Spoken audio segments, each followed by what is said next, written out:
Te damos gracias, Señor, en esta hora, porque una vez más, Señor, a ti te ha placido que estemos en este bello lugar. Padre, con la intención de nuestro corazón darte la gloria, la honra, la alabanza, todo el reconocimiento, Señor, porque solo tú eres merecedor, Señor. Padre, te pido en el nombre de Jesús, quites de mí, Padre de los cielos, todo aquello, Señor, que no te agrada, cualquier orgullo, soberbia. Dame, Dios de los cielos, el entendimiento, y te pido por la congregación que abras cada corazón y que les permitas, Dios de los cielos, hablar directamente a sus corazones para que ellos puedan, Señor, entender y ser edificados a través de tu palabra.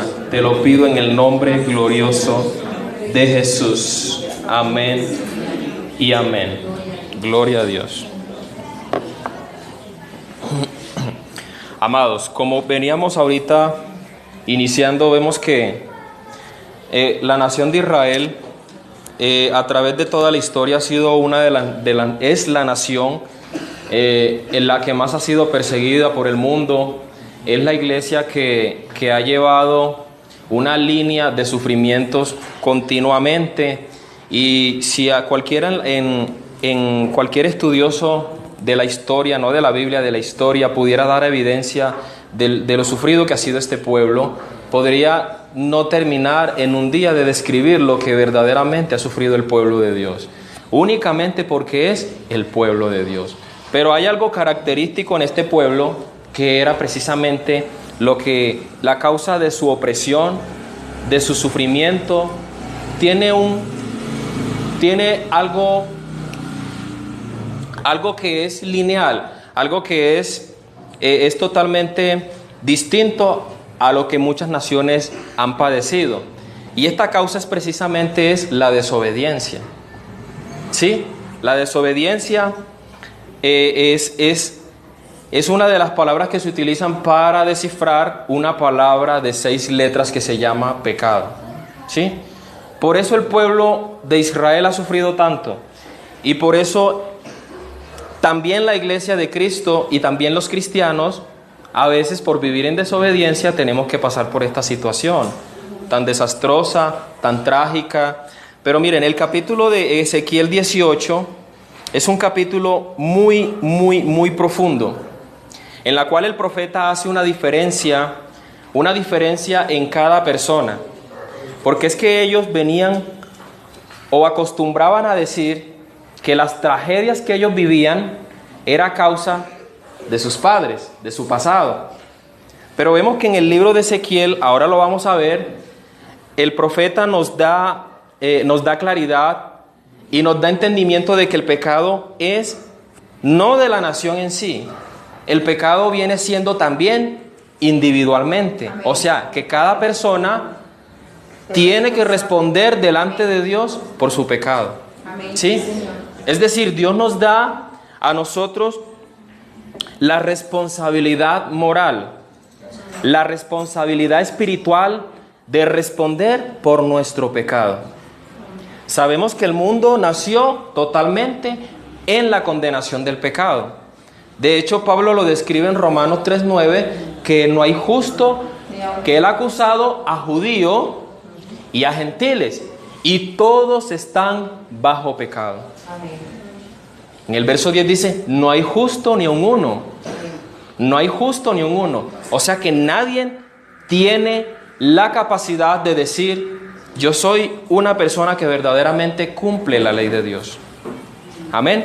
A eso nos ha llamado Dios, a reconocer nuestro pecado. Amén. La nación de Israel, desde el principio, desde que Abraham empezó a establecer esta nación, porque vemos que Abraham fue el fundador de esta nación, siempre el pueblo ha visto la misericordia de Dios, ha visto los milagros de Dios, ha visto abrir el mar, ha visto descender fuego del cielo, maná del cielo.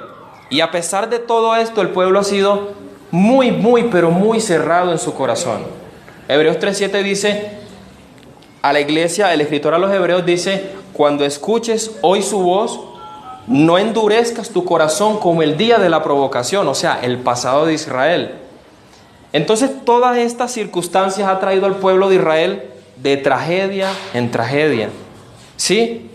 Tanto así que aquí, por ejemplo, en la palabra podemos encontrar en Primera de Reyes 1:12 la primera división a causa del rey Roboam, hijo de Salomón, donde se rompen las tribus, o sea, se reparten, se dividen.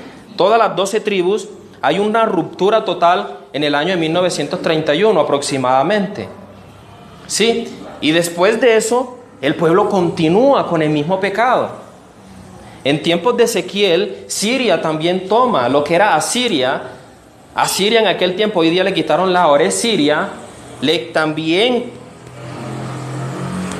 otra vez contra el mismo pueblo. Eso fue repetitivo. Y toma las 10 tribus de Israel y quedan únicamente 2 tribus. 2 tribus, las 2 tribus de Judá, que fueron las únicas que sobrevivieron, pero luego, en el 605, en tiempos de Ezequiel y de Daniel y Jeremías, que son casi contemporáneos, otra vez el pueblo caía de una manera tremenda. El libro de Ezequiel nos muestra cuál fue la causa. Si volvemos un poquito más atrás en los capítulos, en el capítulo 8, 9 y en el capítulo 10, vemos que el pueblo estaba totalmente sumido al engaño de sus líderes, de los dueños de las iglesias, de los sacerdotes. Estaban totalmente desviados de la verdad de Dios. Y sabemos que Israel, Dios lo muestra, que el liderazgo religioso o el liderazgo espiritual es aquel que daba indicaba de qué manera Dios había hablado y de qué manera había de continuar.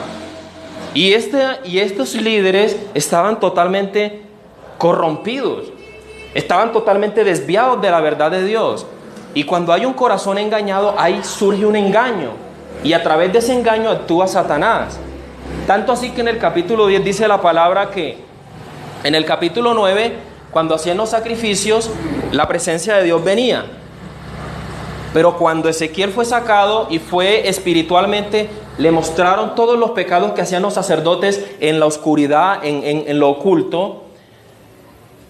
Dios le muestra a Ezequiel cuál era la causa de tanto perjuicio para su pueblo, de tanto juicio para su pueblo y de tantas muertes, donde morían niños, mujeres, ancianos, mujeres embarazadas. Eso era una destrucción masiva y en ese tiempo no había piedad ni de los animales,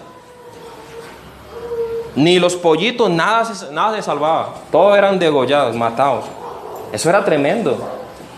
Era tremendo lo que nosotros veíamos en esa nación. Y entonces ellos empezaron a adoptar algo que ellos conocían de la ley. Por ejemplo, en Éxodo capítulo 20, verso 5, la Biblia dice que habla de la idolatría. No te harás imagen de ninguna semejanza, ni de lo que está en el cielo, ni debajo de la tierra, porque yo soy Jehová, Dios celoso, que juzgo a la primera, a la segunda y a la tercera y la cuarta generación. Entonces ellos decían, bueno, la ley dice así, esta es la causa de nuestra maldad. Esta es la causa de nuestro pecado.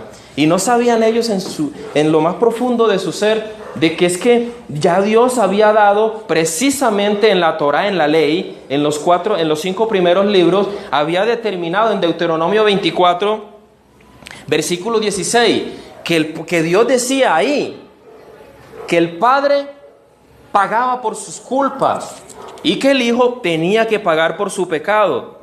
Dice, por ejemplo, la Biblia, para adelantar un poquito, dice, el alma que pecare, en el verso 20 de Ezequiel 18, esa morirá. El Hijo no llevará el pecado de su Padre, ni el Padre llevará el pecado del Hijo.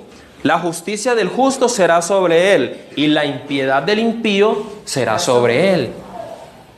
O sea que Dios, no había excusa. Por eso en el versículo 2 dice que, en el versículo 3 dice, vivo yo, Jehová el Señor, que ya no tendréis que usar más este refrán en el pueblo de Israel. Yo me imagino que cuando escucharon esto del profeta Ezequiel dijeron, ¡qué susto! Yo pensé que era mi abuelito que era brujo, por eso yo había terminado brujo. No es mentira que algo repercute en el mundo espiritual. No es mentira. Cuando tú vienes de una descendencia de familia donde se practicó la brujería, esa misma potestad demoníaca quiere irrumpir en las generaciones siguientes. Pero Dios nos ha dado la capacidad de entender moralmente. Dios en algún momento de la vida nos ha presentado a su Hijo. Y ahí es donde tenemos que tomar la determinación de cortar con esa línea de maldición. Amén, gloria a Dios. No es mentira que esto sucede, es verdad. Es verdad, en mi vida personal puedo decirlo, en mi testimonio, que había una cadena de pecado y yo tuve que romper con ella. Tuve que romper con ella en el nombre de Jesucristo. La Biblia dice, porque donde está el Espíritu de Dios, allí hay libertad. Hay libertad donde está el Espíritu de Dios. Amén. Denle un aplauso a Jesús.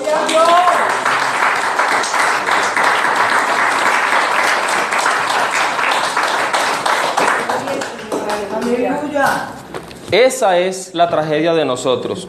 No reconocemos en muchas circunstancias nuestro pecado. Nuestro pecado. Siempre tratamos de utilizar la excusa. Siempre tratamos de llevar de alguna manera. Yo tengo o yo estoy así es porque alguien me está afectando. Mi esposa, mis hijos. Yo no tengo paz porque en la iglesia no me tratan bien. Yo no tengo paz porque yo quiero ejercer el liderazgo. Yo quiero estarme vinculado en algo, pero a mí no me dejan. Ahí tenemos que meditar. Siempre el ser humano le echa la culpa a alguien más, aparte de su persona. Siempre. Siempre. Yo era uno de esos.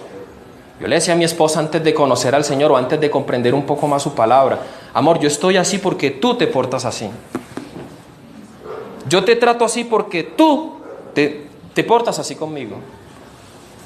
Hermanos, cuando vamos creciendo poco a poco, eso va cambiando, pero cuando nos metemos en su palabra, la excusa siempre ha existido. De hecho, en Génesis capítulo 3, le dice Dios en el verso 11 a Adán y le dijo: ¿quién te enseñó que estabas desnudo? ¿Quién te enseñó? ¿Has comido del árbol que yo te mandé que no comieses? Y el hombre respondió. ¿Qué respondió? La mujer que me diste. La mujer que me diste. Dios había establecido a Adán al sacerdocio. Dios le había dicho a Adán: Adán, bajo tu responsabilidad, primero, antes que todo lo que yo te di primero, tienes a tu esposa. Antes de todo lo que yo te di primero, tu primer discípulo, tu primer cuidado es tu esposa. Luego, los animales y lo demás. Esa fue la encomienda que Dios le dio a Adán. ¿Qué hizo Adán? Fracasó en el sacerdocio. Y no sabemos si fue una manzana, fue un banano, no lo sé, pero muchos están de acuerdo que fue una manzana la que comieron. Pero eso no era lo importante. Lo importante era la actitud del hombre en cuanto al mandamiento de Dios. Eso era lo importante. Por eso no pensemos ahorita, el hermano, no será un banano, una uva, no lo sabemos, pero muchos están de acuerdo que era una manzana, porque la manzana es muy rica en propiedades para el cuerpo y eso es bueno. No vamos a hablar de la manzana ahorita, vamos a hablar del pecado. Amén. Entonces, la Biblia dice que también el pecado ha atrapado y ha convenido de una manera tremenda con el mundo. Ahora, todo aquel que no conoce a Dios tiene esta excusa. De hecho, la psicología cristiana es maravillosa porque hay psicología, pero hay evangelio. Amén. Pero la psicología del mundo te va a decir: tú tienes un problema porque a ti cuando estabas pequeño te trataban mal. Tú quedaste en esa condición de desviación que no sabes si eres hombre o mujer porque te hicieron daño cuando pequeño. Tú tienes esa condición por esto, por esto, por esto y por esto. ¿Y sabe qué te dan en lo último? Pastillas tranquilizantes para que tu ansiedad, para que tus emociones sean reducidas y sean estabilizadas. Eso te dice el mundo. El mundo te dice que tú eres víctima de los hábitos que tú practicas. Eso te dice el mundo. Yo recuerdo ahora que digo esto en Isaías capítulo 30, 31, dice que hay de aquel, dice Jehová, que busca consejo de Egipto y no oye mi voz. Si supiera que yo tengo la solución para su vida, estoy parafraseando el versículo. Si supieran que yo tengo la bendición para su vida y van al mundo a buscar consejo, uniendo pecado a pecado. Cuando tú no vas a la palabra de Dios, el mundo te engaña. Primera de Juan 5:19 dice que el mundo está bajo control total del diablo. Ahí es cuando tú unes tu pecado y le echas otro pecado más del mundo a tu vida. Cuando no marcas ni tienes el discernimiento ni la capacidad de identificar cuáles son tus hábitos pecaminosos. Eso mismo pasaba en el pueblo de Israel. Y el pueblo de Israel estaba sumergido. Eran totalmente esclavos de su pecado. Eran esclavos de su pecado. En esa condición se encuentran muchas personas, aún en las iglesias. En esa condición de hábitos pecaminosos, donde tú tienes que determinar y romper con eso. A partir de esta noche, en el nombre de Jesús, cortar con esa línea pecaminosa que te está llevando a la condenación eterna. Y tú no has abierto tus ojos, no te has dado cuenta. Pero esta noche el Señor te está hablando y te está diciendo: despierta, tú que duermes, y te despertará Jesucristo. Eso es lo que dice la palabra del Señor. Deja estos hábitos pecaminosos a un lado. El pecado tiene que ser castigado. El pecado tiene que ser consumado. Porque la paga del pecado es la muerte. Es la muerte. El pecado tiene que ser castigado en un futuro. Ellos interpretaron, como decía ahorita, interpretaron que los hábitos pecaminosos venían de generación en generación. Y algo de verdad tienen. Pero Dios nos ha hecho a nosotros personas con la capacidad de entender, de identificar al Dios verdadero. Aleluya. Tanto así que los más indiecitos de por allá, ellos saben que algo existe y se inventan algo y van de pronto un tambor, se colocan una flecha, algo y dicen bunga, bunga, no sé, pero algo adoran ellos porque saben que alguien sobrenatural existe fuera de ellos y ese alguien es Dios. O sea que ese Dios nos ha dado a nosotros la capacidad de identificar lo bueno y lo malo. En esas tribus, en África, cuando alguien se mete con la familia de otro, ese hombre identifica que este hombre ha cometido una gravedad y lo ajustician y todo. No sé si se han dado cuenta. Son de alguna manera exhortados y son sacados de la tribu o son matados. Eso lo hace el mundo, los que nosotros llamamos los indígenas, los indoctos. Los desletrados, como dijo aquel hombre, chistosos. Eso lo hacen ellos por naturaleza. ¿Por qué? Porque eso lo ha dado Dios. Son responsables moralmente delante de Dios, delante de su pecado. Amén. Entonces el libro de Ezequiel continúa hablando, identificando y marcando la diferencia. El versículo 5 dice: el hombre que fuere justo e hiciere según el derecho de la justicia, que no comiere sobre los montes, ni alzare sus ojos a los ídolos de la casa de Israel, ni violar a la mujer de su prójimo, si se llegase a la mujer menstruosa, ni oprimiere a ninguno, que al deudor devolviere su prenda, que no cometiere robo y diere pan al hambriento y comiere y cubriera al desnudo con vestido, que no prestar interés y tomare usura, que de maldad retrajere su mano, e hiciere juicio verdadero entre hombre y hombre, en mis ordenanzas caminar y guardare mis decretos, para hacer rectamente este justo, y este vivirá, dice el Señor. Eso es lo que Dios demandaba aquí. El hombre conseguía la salvación, conseguía la justificación por escuchar la ley y creerla con el corazón. Aunque la particularidad que había aquí era que el hombre no moraba en él plenamente el Espíritu Santo, sino que el hombre era llenado de sabiduría, de gracia, de fuerza, y el Espíritu Santo no moraba perpetuamente en ellos. Y yo me imagino que el Señor, en todo el conocimiento y en su sabiduría, porque grande es su sabiduría, Él sabía que la venida de Cristo era necesaria porque esos tiempos iban a ser más complicados, desde Cristo a nuestros días, más complicados, donde teníamos que ser dotados, llenos del poder de Dios por medio del Espíritu Santo.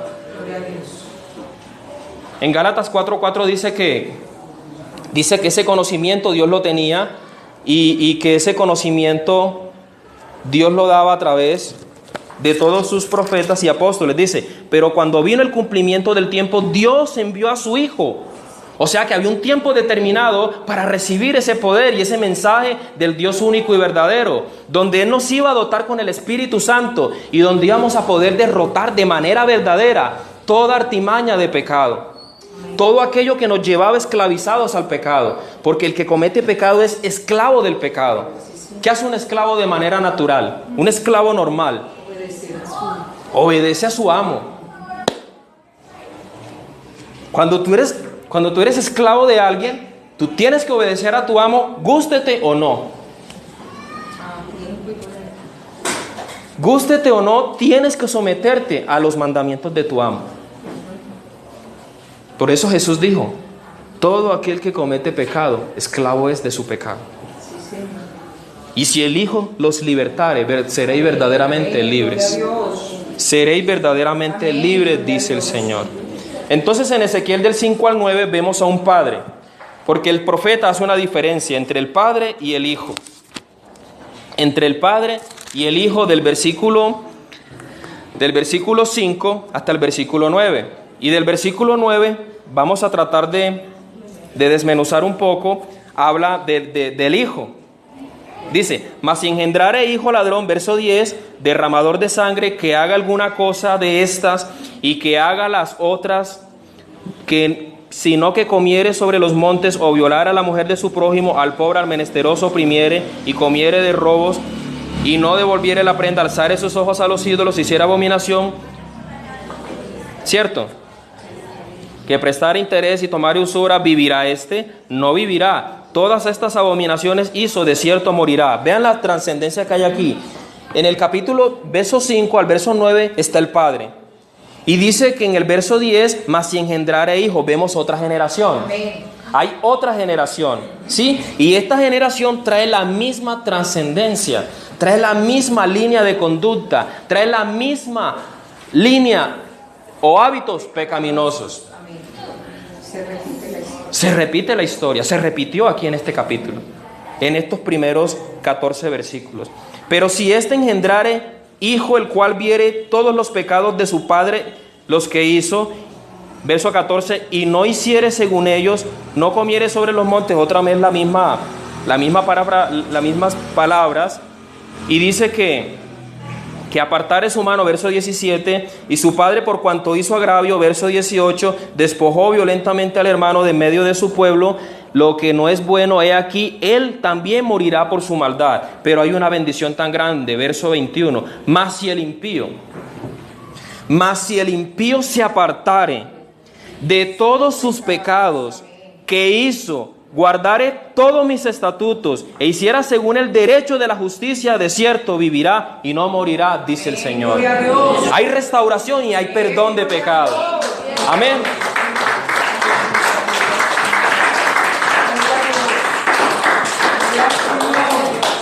Pero ahora que estamos viendo que el hombre quiere implementar su propia justicia,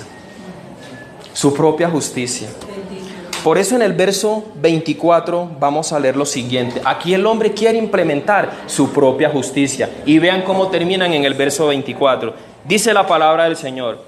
Mas, si el justo se apartare de su justicia, cometiere maldad e hiciere conforme a todas las abominaciones que hizo el impío, ¿vivirá él?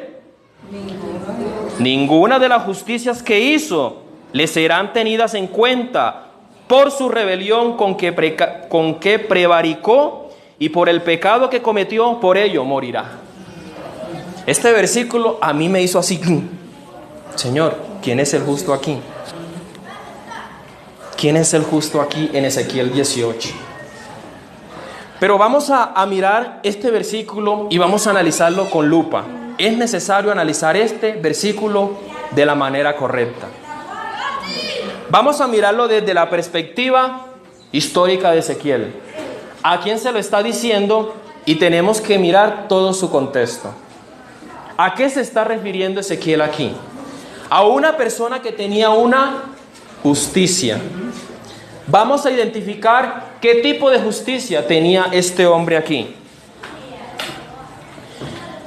Este justo, dice la Biblia, que se apartó de todo lo bueno que hizo, e hizo conforme a todas las abominaciones que su pasado también hizo. Todo lo que el impío hizo, el Señor dice de una manera tajante, con signo de interrogación: ¿vivirá él? ¿Será que vivirá? Dice el Señor que de cierto morirá. Aquí vemos un hombre que implementó su propia justicia. Por eso, amado hermano, tu justicia delante de Dios, tu justicia, la justicia que tú le presentas a Dios. Tú conoces la Biblia, vienes a su palabra, tú dices conocer a Cristo, tú tienes una actitud moral muy buena, vienes a la iglesia, levantas tus manos. Pero dice la Biblia que si tu justicia, ahora en el nuevo pacto, si no es conforme a Jesucristo, dice la Biblia que tu justicia delante de Dios es como un trapo de inmundicia, sucia, asquerosa delante de Dios. Vaya conmigo a Isaías capítulo 64 y analicemos este texto. Es muy importante que sepamos qué es la justicia. Amén. Amén. ¿Qué es la justicia de Dios y qué es la justicia del hombre? ¿Cómo Dios hace división de estas dos partes? Isaías capítulo 64.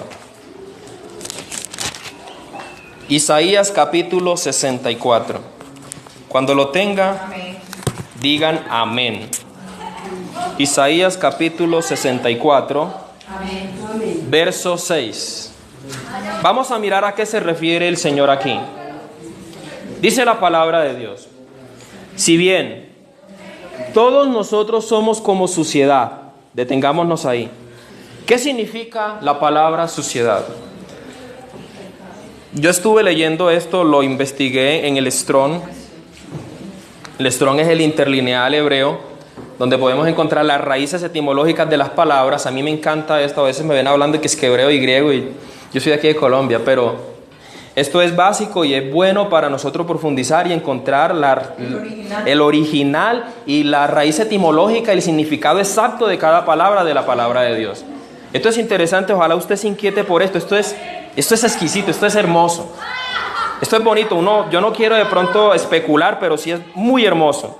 La palabra suciedad es la palabra hebrea shonep. En su transliteración significa impiedad,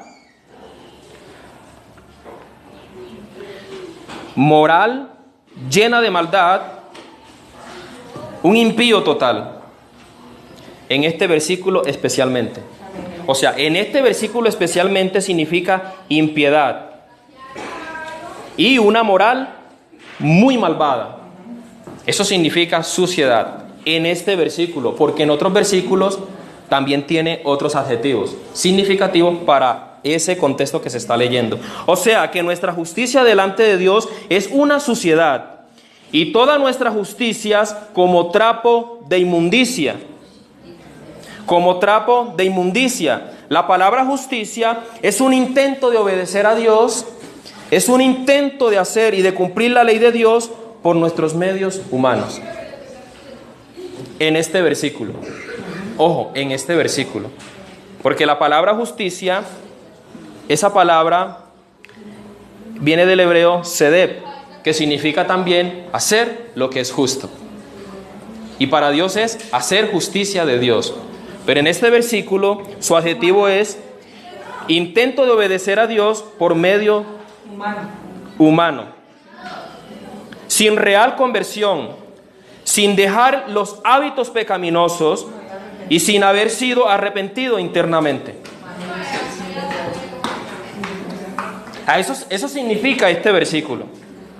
La palabra inmundicia viene del hebreo nida. Esta palabra significa inmundicia. De eso que las mujeres cada mes, impureza moral, pecaminosa. Eso significa la palabra inmundicia en este versículo. Eso es lo que el impío, que tiene muy buenas obras, que es muy buen hermano, que es muy buen ser humano. Acordémonos de los reyes de los 90. Acordémonos del capo mexicano. Acordémonos de un hombre de los 30 en Nueva York. No lo conocerán, pero sí conocemos los de nosotros. Ellos hacían obras muy buenas. Construyeron un barrio a su nombre. Fueron obras ¿fueron malas? Fueron muy buenas. En los diciembres había mucha bonanza para aquellos que Él quería darles y presentarles su justicia. Esta justicia es la que la Biblia dice en Isaías que son como trapos de inmundicia. Ahora vamos a la iglesia. Cuando tú conoces a Cristo, tus obras ya están totalmente justificadas en Cristo. ¿Sí? Y son muy buenas, porque Dios la preparó de antemano para que viviéramos en ellas. Pero también Jesús dice en Mateo 13: dejad crecer lo uno con lo otro, la cizaña y el trigo. ¿Cierto? No las cortéis todavía, dejadla crecer, que a su tiempo serán el trigo sacado, la cizaña será cortada y echada al fuego. O sea que en la iglesia también tenemos mucha cizaña, ¿cierto? En esta iglesia no sucede eso. No se preocupen, no se miren así. Pero hay cizaña en la iglesia del Señor. Y este es un justo que muestra su propia justicia delante de Dios. Es un infiltrado más. Lo que hablábamos el martes en el culto de doctrina. Dice Pablo: habrán muchos de ustedes que se levantarán como lobos feroces y comerán de la iglesia del Señor, derrotarán, tratarán. Sí, infiltrarse con falsa doctrina, desviando a los verdaderos cristianos al error. A eso se refiere Ezequiel aquí. Entonces vemos aquí que la obra que tú y yo hacemos delante de Dios, sin Cristo, es trapo de inmundicia, sucio. Está contaminada nuestra justicia con el pecado. Está contaminada con el pecado. A eso se refería Dios con este pueblo de Israel. Luego fueron unos hombres comprendiendo esto y empezaron a practicar la justicia. Pero vemos aquí en este capítulo 18 de Ezequiel que los hombres no pueden mostrar a través de su vida pecaminosa buenas obras delante de Dios. Primero tiene que nacer de nuevo, ahora en Cristo. Tiene que nacer de nuevo. El nuevo nacimiento implica amar a Dios con todo tu corazón, con toda tu alma, con todas tus fuerzas.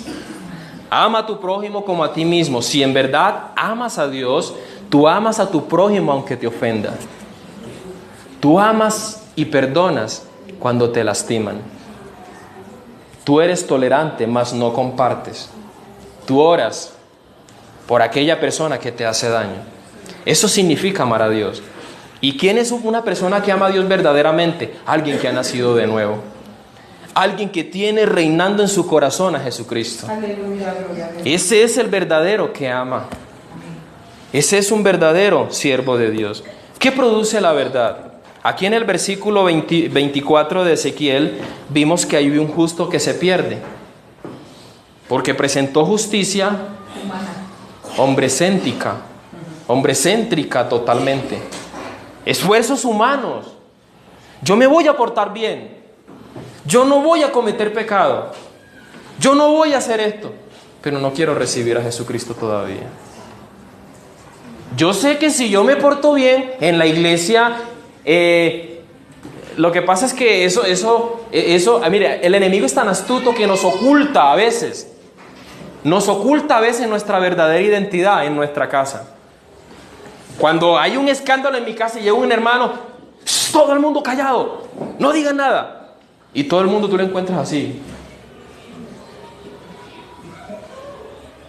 Y el hermano que llega allí impresionado, hermano, qué bonita casa, qué aseado. ¡Ah! Están sujetos sus hijos.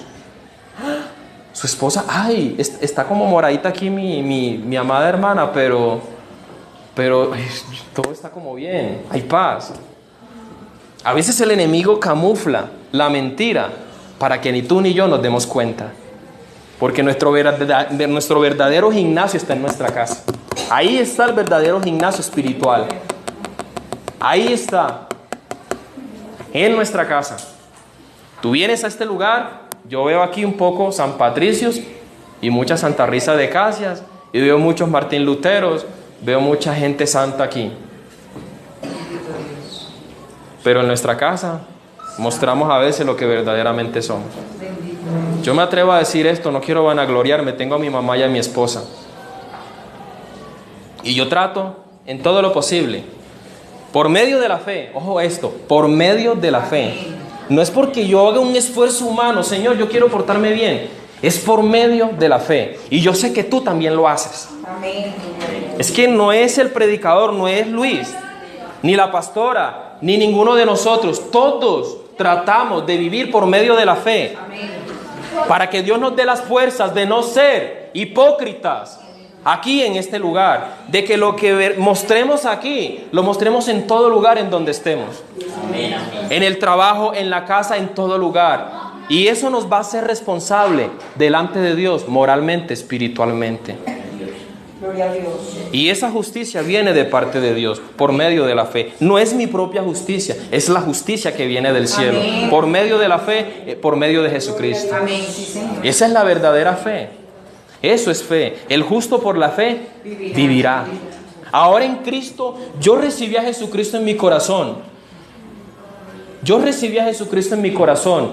Yo le creo a Dios verdaderamente. La palabra fe, en el hebreo, su adjetivo es confianza. Creer infinitamente. Confiar y poner y depender totalmente de Dios. Eso significa fe. Y cuando esa fe vive en mi vida, ya mis obras humanas, mis esfuerzos humanos delante de Dios ya quedan totalmente a un lado. Porque ahora es Dios y yo, por medio de la fe, lo agrado a Él y Él me da el poder de vivir una vida con justicia delante de Él. No es que yo me acuerde, ¿verdad que la Biblia dice no matarás o no robarás? Y yo hago todo lo posible por no robar. No, es tu fe. Y vas a vivir de una manera natural la justicia de Dios en tu vida diaria. Gloria a Dios. Es por medio de la fe. Porque la Biblia dice que recibirás poder. ¿Poder para qué? Para vivir justamente delante de Dios. Gloria a Dios. Este hombre del capítulo 64, o este verso nos está mostrando a una persona que muestra su propia justicia.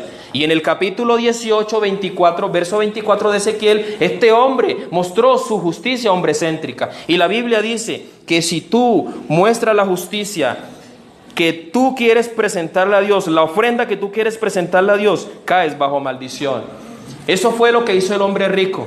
El joven rico se le presentó a Jesús. Jesús no le reprochó, tú violaste su mandamiento, sino, dice en Marcos, Jesús le amó. Le amó. Pero le dijo, una cosa te falta. No les voy a decir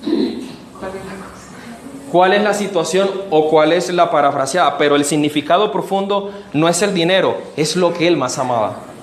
Era un hombre centrado en él mismo. Era un hombre centrado en sus mismos intereses personales, humanos y terrenales. Él obedecía a la ley, ¿o no la obedecía? Dice la Biblia que no la obedecía. Él la obedecía. La cumplía a cabalidad, tanto que Jesús le amó. Amén. Lucas 18, Mateo 19, verso 18. están en los 3 evangelios principalmente la historia del rico y Jesús, del hombre rico, del joven rico. Una vez, en Lucas aparece como un principal, en Mateo como un joven y en Marcos aparece como un rico otra vez. Y dice la Biblia que Jesús le amó y este hombre cumplía la ley. Pero él dije, Señor, ¿qué debo hacer? Eso haces tú a veces. Señor, ¿yo qué debo hacer? Ir a la iglesia, me voy a esforzar, voy a esforzarme por esto y por esto, pero no te esfuerzas a creerle a Dios, a poner tu confianza en Él, para que Él obre a través del Espíritu Santo, a que tu vida sea una vida llena de justicia delante de Dios. Amén. Ya no es, lo de trapo de inmundicia pasa cuando estás en Cristo. De manera que si alguno está en Cristo, nueva creación, nueva criatura es. He aquí todas las cosas viejas ya pasaron, ahora todas son hechas nuevas. Nuevas en Dios, nuevas en Cristo. Amén. Eso es lo que la palabra enseña, no nuestra propia justicia. Y el pueblo de Israel, lastimosamente, no había creído, había distorsionado la verdad, había distorsionado el mensaje del reino de los cielos. Y su vida fue constantemente subyugada por el pecado y las derrotas militares, políticas que tuvieron todos ellos. Porque ellos se enfrentaban en su condición humana al enemigo. Ellos no confiaban en Dios. Ellos no vivían por la fe. Así es la iglesia. La iglesia sabe que está en pecado y así quiere enfrentar al enemigo. O sea, lo estás enfrentando en su propio territorio. Es como si fueras a mi casa y yo bien armado y tú te vas a meter a mi casa. ¿Con qué? Sin nada. No tienes armas. No tienes la milicia de Dios en tu vida. La milicia de Dios es su palabra. Pablo dice, 2 Corintios 10:4, 10:3, porque las armas de nuestra milicia no son carnales, sino poderosas en Dios para derribar todo argumento y todo aquello que se entromete o que se levanta contra la verdad de Dios. Esas son las armas de nuestra milicia. ¿Qué? Su palabra. Esta es su palabra. Su palabra vive. Su palabra vive y reina. Su palabra tiene que morar en nuestra vida. No enfrentemos al enemigo en su misma condición. No te metas a la casa del diablo cuando tú tienes prendas de su pertenencia. Tienes que arrepentirte de tu pecado. Tienes que cambiar tu manera de pensar. Tienes que cambiar esa vida de hábitos pecaminosos que te conllevan a vivir una vida como la vives. Tú eres cristiano, tú has creído en Jesucristo y tú ves que pasan muchas tribulaciones en tu vida. Algo te digo, has perdido tu comunión con Él. Has perdido tu comunión con Él. Si verdaderamente amas a Dios, sientes que tienes el Espíritu Santo, porque un cristiano sabe que tiene el Espíritu Santo, porque el Espíritu mismo da testimonio a nuestro espíritu de que somos hijos de Dios. Amén. Dice Romanos 8:16. Amén, sí, Señor. Un cristiano sabe verdaderamente si tiene salvación o no la tiene. Y el verdadero creyente, el verdadero hombre que ama a Dios o la mujer que ama a Dios, ama a Jesucristo con todo su corazón y con todas sus fuerzas. Primera de Corintios 16:22, el que no amare al Señor Jesucristo sea anatema. Una persona que verdaderamente ame a Dios, ama su palabra, mantiene en la palabra, mantiene limpiándose en la palabra. La palabra purifica, llena, da vida, da sabiduría, da gracia, da verdad. Y te dota con las herramientas y la milicia necesaria para vencer, mi amado hermano. Eso lo da la palabra de Dios. Nuestra vida, nuestra condición humana, aún el pecado vive aquí en la carne, pero nosotros tenemos al varón perfecto que es Cristo Jesús. Amén. En nuestro corazón, que nos puede guiar, nos puede sacar de todo lo que en este momento estamos atrapados.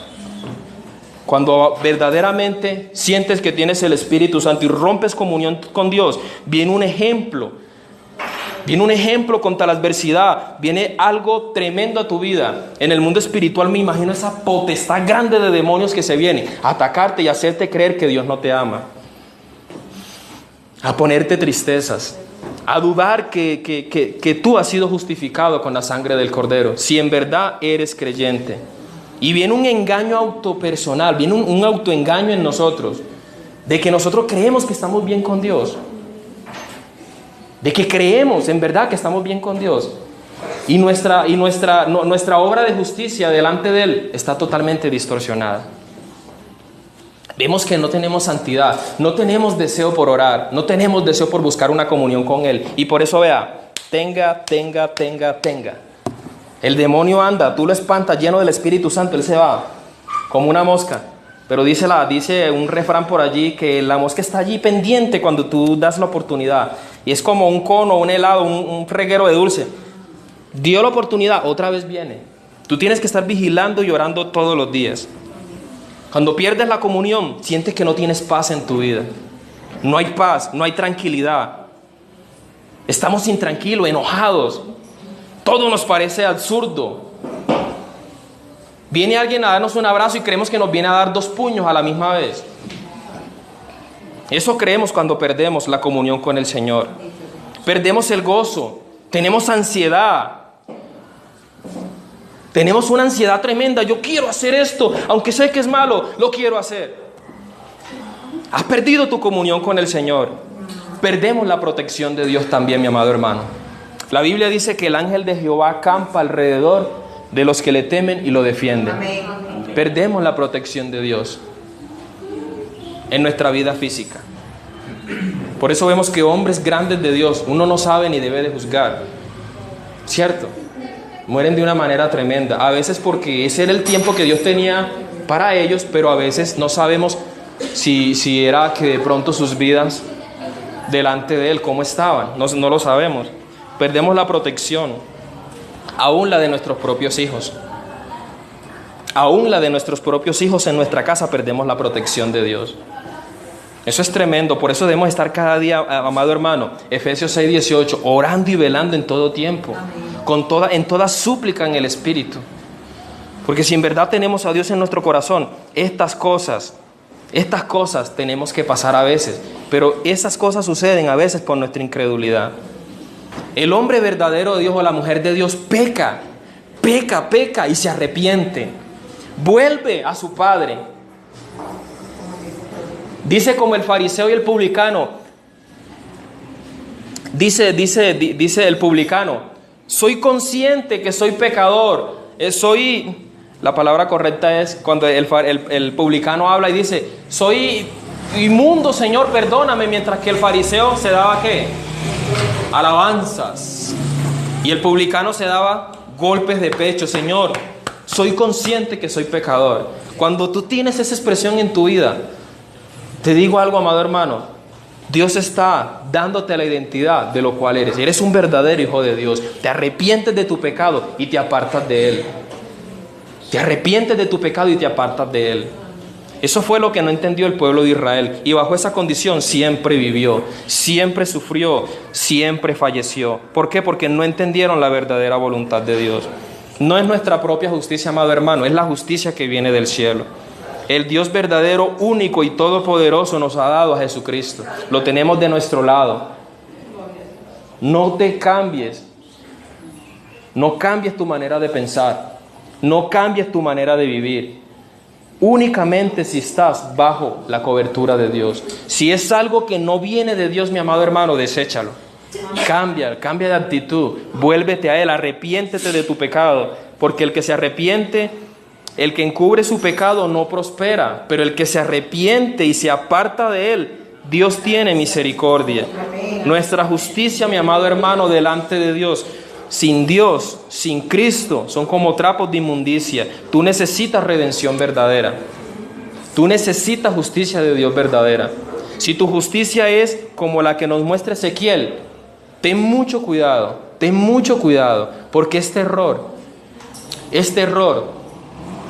te puede llevar a un susto tremendo en la eternidad, separado totalmente de Dios. Ser lavados según los ritos en los tiempos levíticos, en los tiempos mosaicos, era cuando el sacerdote iba y se lavaba. Ahora, como les decíamos ahorita, es la palabra la que nos lava. Es el Espíritu Santo el que nos lava. La palabra de Dios tiene que operar en nosotros.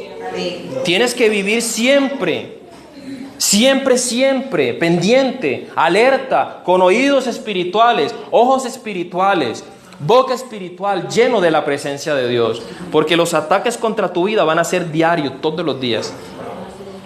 Pensamientos, modo de actuar, modo de pensar, todas estas cosas las trae únicamente cuando tú descuidas tu vida espiritual. Y cuando tú has perdido la noción, has perdido la fe. Amén. Amén, amada iglesia. Amén. Dios es bueno. Amén. Nunca confíes en tus propias obras. Las personas que tienen esa incredulidad de lo que Dios ha hecho en sus vidas, están confiando en sus buenas obras. Están confiando, yo me voy a portar bien. Yo hoy no oro, pero luego lo hago. Es cuando el Espíritu diga, mi amado hermano, a mí también me ha pasado. A veces algo como que lo incita a orar a uno, es el Espíritu Santo. Y luego tú en tu conciencia dices, después lo hago. Y luego viene ¿qué? Tenga y tenga. Porque Dios al que ama, disciplina a todo aquel que ha tomado por hijo. Amén. Amén. Vamos a darle gracias a Dios por su palabra.